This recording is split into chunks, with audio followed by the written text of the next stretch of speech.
Welcome to our channel. Today we how to transfer HOA documents for condos with MyHOA detailed guide step by step clearly.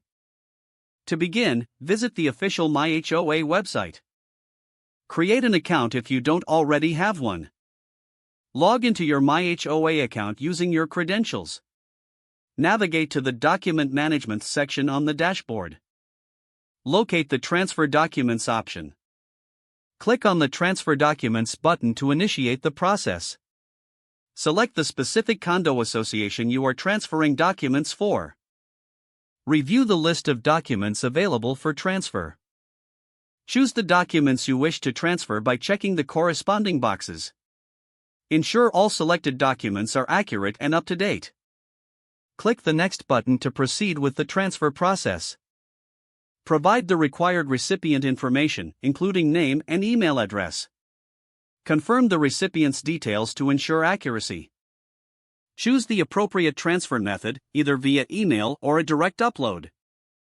If selecting email, enter the recipient's email address in the provided field. Review the transfer summary to ensure everything is correct. Once confirmed, click the Submit Transfer button to finalize the process. You will receive a confirmation notification once the transfer is complete.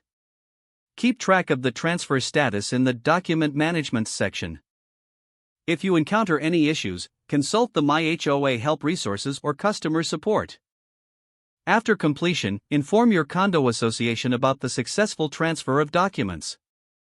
If the page does not load, refresh the browser or try again in a private or incognito window.